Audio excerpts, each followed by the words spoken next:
everyone, and welcome back. Today, we are taking a deep dive into the world of computers. Oh, computers. Everybody uses them. Exactly. And you actually sent us a really great source that explains computers in a simple and accessible way. Sounds interesting. It is. It's set up like a conversation between two hosts. Okay. They're called Alexa and Alex. Clever.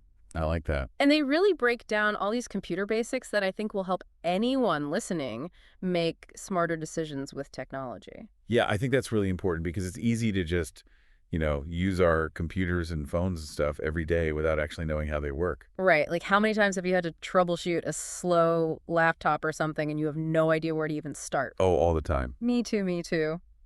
So hopefully by the end of this deep dive, we will all be a bit more tech savvy. So Alexa and Alex kick things off by talking about how much we depend on computers these days. Well, yeah, I mean, think about it. They're everywhere. They really are. And it's not just our laptops and phones. It's like our cars, appliances, even like traffic lights. Oh, that's true. I never really thought about it that way before, but we kind of take all that for granted. We do. We really do. And that's why I love how Alexa and Alex get back to the basics. Like, they literally start by asking, what is a computer? Okay, so how do they answer that? Well, they talk about how it's all about the interplay between hardware and software. Ah, the dynamic duo. Exactly. So I remember when I was first learning about computers, like back in the day, I was so fascinated by this idea that these physical things, the hardware, could be controlled by these like intangible instructions. The software. Yes! The software. It's kind of mind-blowing when you think about it. Right, like your keyboard, your monitor, the tiny chips inside your phone, that's all hardware. Right.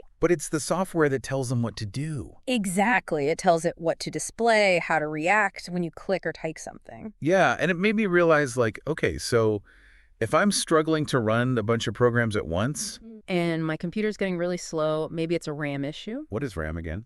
RAM is the computer's short-term memory. Ah, okay. So if my RAM is maxed out, it might be time for an upgrade. Okay, so that's an example of how understanding, these seemingly really complicated concepts can actually help us in our everyday lives. Yes, exactly. Cool. So we've got the hardware and software working together, Mm. but what about the brain of the whole operation? Ooh, good question. What is the brain? Well, that's where the CPU comes in. CPU. Yeah, the central processing unit. Think of it like the command center. Okay. It's constantly processing information and telling the different parts of the system what to do. Oh, I see.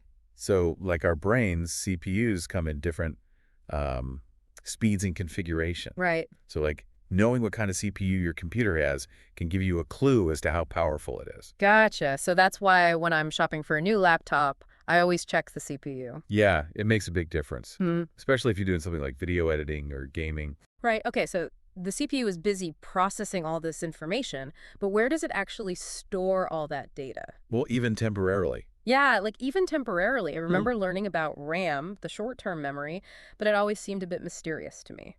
Oh, RAM, it is a bit like a magic trick. It is. Imagine RAM like a whiteboard, right? Okay. The CPU can quickly jot down notes on the whiteboard and access the information it needs immediately. Uh-huh. But as soon as you wipe the whiteboard, that information is gone. So that's why when we close a program, Yeah, the data it was using in RAM just disappears. exactly. Poof, gone. Wow. Okay. So if, let's say, I'm working on a really massive spreadsheet Mm. and my computer suddenly freezes, could that be because the RAM ran out of space? Like, it's run out of space on that whiteboard. It definitely could be. That makes sense. Understanding how RAM works can help you figure out what's going on when your computer is acting up. That is so helpful. I'm already learning so much. Me too. So we've talked about RAM being temporary storage, Right. but what about all those files we want to keep long term? Ah, yes.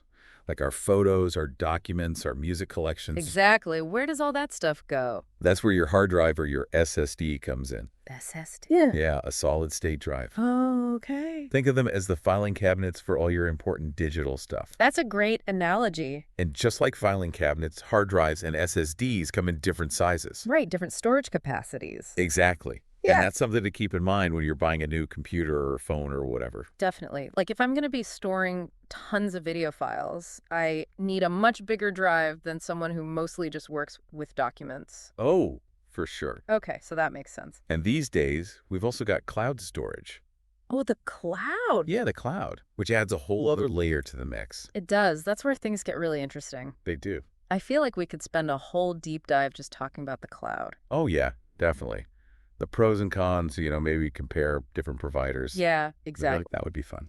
But for now, I think we need to get back to the basics Okay, back to the basics. and talk about one more essential element that Alexa and Alex introduce: the internet. Oh, the internet. The internet. We use it every day, Every single day. multiple times a day probably. Probably. And we don't even think about how it actually works. Yeah, it's amazing. Like, it really is incredible when you stop and think about how complex it is. Like, how does it actually connect billions of devices all over the world? Right. And how does it let us share information and communicate like this? It really is mind-blowing. Okay, so to navigate this vast digital world, we need web browsers. Right, web browsers. They're like the vehicles for exploring the internet. Yes, exactly. So whether it's Chrome, Firefox, Safari, or any other browser, they provide the interface we use to actually visit websites and see all the content.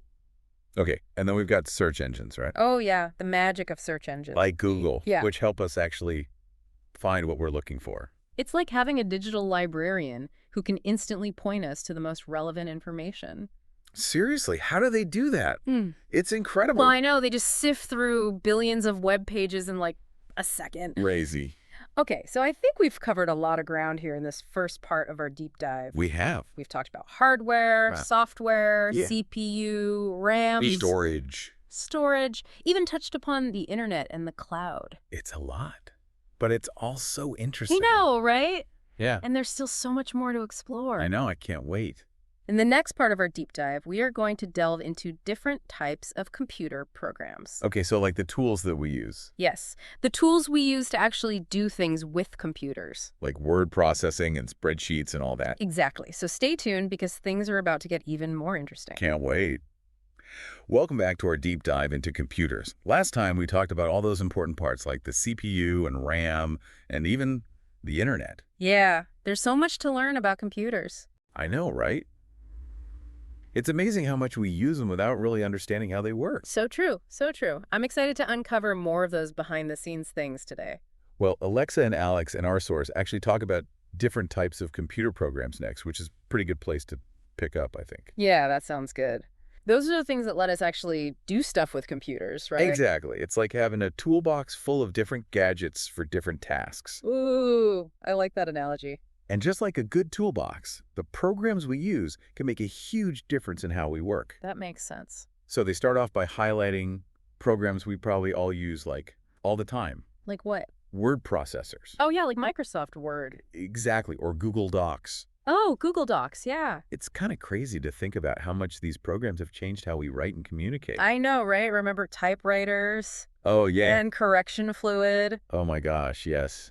So messy. I'm showing my age here. A little bit. But seriously, word processors have made writing so much easier. Oh, for sure. And have you ever noticed how different programs have their own little quirks and strengths? Yeah, definitely. Like, some are better for collaboration, while others are better for really specific formatting. Exactly. So, choosing the right program can actually make a big difference in how you get work done. Yeah, depending on what you're doing, that's true. And then there's presentation software. Oh, yeah, like PowerPoint. Oh, yeah. PowerPoint. That's a But I big have one. a love-hate relationship with PowerPoint. Oh, really? Why? Well, it can be so helpful for making things look nice visually, you know? Yeah. But I've also seen some terrible presentations made with PowerPoint. Oh, I'm sure. It's definitely a tool that can be used for good or evil. That's a good way to put it. It takes practice, that's for sure, and a good eye for design to really use it well. Totally. And then we can't forget about photo and video editing software. Ooh, yeah, this is where things get really fun. I'm always amazed by what people can do with those programs. It's like magic sometimes, It is. Like, how did they do that? And just think about how much video editing software has changed, like movies and everything. Oh, yeah, totally. Even social media. Everything.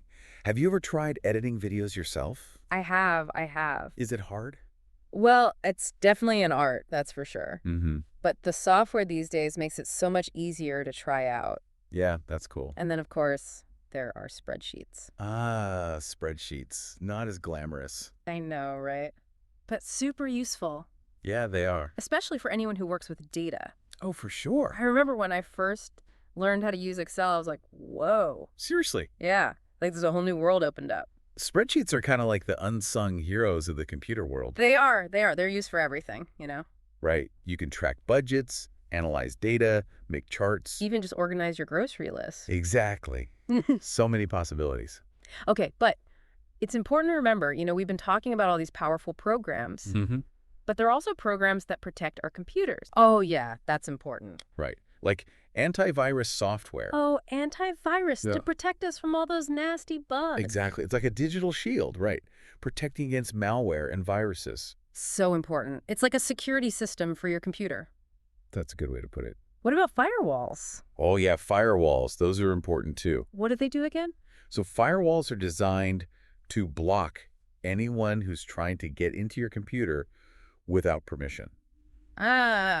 Like a digital bodyguard. Oh, I like that. A digital bodyguard. Protecting your computer 24/7. That's awesome. So we talked about the cloud a bit earlier, Oh, yeah, the cloud. which Alexa and Alex also mention in our source. Mhm. And they highlight how the cloud has become so popular, especially for storing data. It really has. It's like Mhm. having this giant virtual hard drive that you can access from anywhere. I know, right? It's super convenient. It is. But it also brings up those questions about security and privacy, right? Yeah, definitely.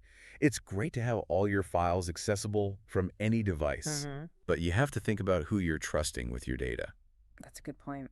And speaking of, important things to remember when you're using computers, Yeah. Alexa and Alex actually emphasize software updates. Ugh, software updates, those are the worst. Always popping up at the worst time. I know, but they're important. I know. Think of it like taking your car in for a tune-up, right? Okay, yeah. Software updates often have bug fixes, security patches, Oh, right. even new features that can, help your computer run better. So it's like a checkup for your computer. Exactly. So even though it's tempting to just click remind me later, Oh, I always do that. I know I do too, but it's worth it to take the time to actually install them. Okay, you've convinced me. Good. So while we're talking about keeping things running smoothly, Yeah. Alexa and Alex also get into operating systems. Oh, yeah, operating systems. Those are really important. They basically control and coordinate all the different parts of a computer. It's like the nervous system of the computer, right? You got it. And just like, different animals have different nervous systems, there are different operating systems for computers. Okay. And each one has its own, quirks. Right, and strengths and weaknesses, I guess. Exactly. So in the first part, we touched on a few. Like Windows. Yeah, Windows, Mac OS. Mac OS X and Linux. We could do a whole deep dive just on those. We could. They're all so different. I know. So understanding those differences can help you choose the right operating system for your needs. Exactly. It's kind of like choosing the right vehicle. Yep. Okay, yeah. Depending on where you're going, what you're doing. That's a good analogy. Do you need a reliable workhorse, a stylish sports car, or a customizable off-road vehicle? I like that. It all depends on what you need. And then Alexa and Alex also mentioned some even more specialized programs, right? Like for budgeting or making calendars or designing websites. Oh, yeah, they do. There are so many programs out there for all sorts of things. It's amazing how much you can do with computers these days. I know, right? It's incredible. But before we get too carried away, Yeah. I think it's really important to talk about online safety. Ah, yes, online safety. That's important. Right. We talked about antivirus software and firewalls, but it's also about being smart online and protecting your personal information. Yeah, that's a good point, especially these days when so much of our lives are online. Exactly. There's so many things to watch out for. Like what? Like phishing scams. Oh, those are sneaky. I know. And what else? Identity theft. Oh, yeah, that's scary. It is. And cyberbullying. That's a good point. That's a whole other issue. Right. So much to be aware of. Yeah, it's like navigating a new city, right? You Yeah. have to be careful and know what to watch out for. And if you ever see something suspicious online or just feel unsure about something, like a scam or something. yeah, exactly. Don't be afraid to ask for help, That's good advice. Okay, I think we've covered so much ground today. I know, right? We've gone from the core parts of a computer to all sorts of different programs. And now online safety. So much. But there's one more really cool area we need to explore. Coding. Oh, yeah, coding. The thing that makes all the magic happen. I'm ready to dive in. All right, so we've talked about the hardware, the software, how to stay safe online. A lot of really important stuff. It is. But now it's time to get to the kind of the heart of it all. The heart of it all. Yeah, coding. Oh, coding, yeah. That's where the real magic happens. It is, and I have to admit, it's always seemed a bit mysterious to me, all those lines of code and symbols and stuff. Yeah, I get it. It can seem pretty intimidating at first. It does. Yeah. So where do you even begin to understand it all? Well, Alexa and Alex, in our source material, they actually do a great job of breaking it down. Okay, good. They describe coding as like writing instructions for computers, Okay. like creating a really detailed recipe Oh, okay, I like that analogy. that the computer follows step by step. So instead of using ingredients, Yeah. we're using like commands and syntax. Exactly. You got it. And just like a good chef can create all sorts of different dishes, you can use code to build anything you can imagine, Wow. from simple websites to like complex AI systems. It really is mind-blowing when you think about it. It is, right? Like all the apps we use, the games we play, the websites we browse, it's all built with code. all code. It's amazing. So does that mean you have to be like a tech genius to learn how to code? Not at all. Actually, Alexa and Alex highlight how coding can be really useful for anyone. Really? Yeah, like no matter what you do or what your interests are. Interesting. Why is that? Well, learning to code can actually help you in all sorts of ways. Okay. Like it can make you a better problem solver, boost your creativity, and even open up new job opportunities. Oh, wow. That makes sense because so many jobs these days involve technology in some way. Exactly. So it's becoming a really valuable skill to have, even if you're not planning on being a software engineer or anything. So it's kind of like learning a new language, right? Yes, But instead of communicating with people, you're communicating with computers. you got it. And just like learning any language, it takes practice Yeah, for sure. and patience, but it can be so rewarding. So where do you even start if you're like totally new to coding? Well, there are tons of resources out there these days. Really? Oh, yeah. Like online platforms, that make it really fun and easy to learn. Oh, cool. Like what? Like Codecademy, have you heard of that? Yeah, I think so. That's yeah. a really popular one. They have interactive tutorials and stuff. That's awesome. And they're also coding boot camps, Uh-huh. if you want something more intense. Right. More hands-on. Exactly. And I think, no matter how you choose to learn, Mm-hmm. the most important thing is to just start doing it, Yeah, that makes sense. Get your hands dirty. Exactly. Start with small projects. Break down complex problems into smaller steps. Mm-hmm. And don't be afraid to make mistakes. Oh, yeah. You have to learn from your mistakes. Exactly. Everyone makes mistakes. It's all part of the process. What about like finding a community? Do you think that's important? Oh, absolutely. There are so many online forums and groups where you can connect with other coders. Oh, cool. So you can like ask for help or get advice. Exactly. Yeah. And share your projects, celebrate each other's successes. It's a really great community. That sounds awesome. So what about the different programming languages? Our source doesn't really get into specifics, but I've always been curious about like what makes them different. Oh, yeah. There are so many different programming languages. I know. And they all have their own, strengths and weaknesses. So how do you choose which one to use? It depends on what you're trying to build. Okay. Like some languages are better for making websites, others are better for data analysis or game development. Right. So it's kind of like choosing the right tool for the job. Yeah, that makes sense. So for beginners, a lot of people recommend Python. Python. Okay. Yeah. It's known for being pretty easy to learn. Okay. And it's really versatile. You can use it for a lot of different things. Oh, cool. What about Java? I've heard of that one. Oh, yeah. Java's really popular, too, especially if you're interested in making mobile apps. Oh, that's good to know. It's amazing how there's so many different languages out there, each with its own purpose. I know, right? And it's cool that once you understand the basics of coding, Yeah. you can apply those skills to learning any language you want. Exactly. That's the beauty of it. Like you're constantly learning and exploring. There are always new languages and tools being developed. Wow, so coding is never boring. Never boring. Okay, so as we wrap up our deep dive into computers, what would you say is the most important thing for our listeners to remember about coding? I think the biggest takeaway is that anyone can learn to code. Yeah. It doesn't matter how old you are, what your background is, or how much technical experience you have. Coding isn't just for experts anymore. It's becoming a really important skill for everyone to have. Like a basic literacy. Exactly. It's like the language of the digital world. That's a good way to put it.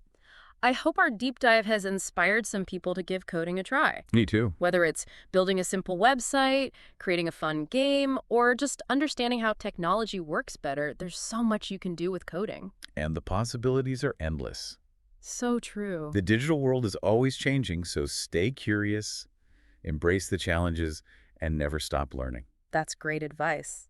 Thanks for joining us on this deep dive into the world of computers. Until next time, happy computing.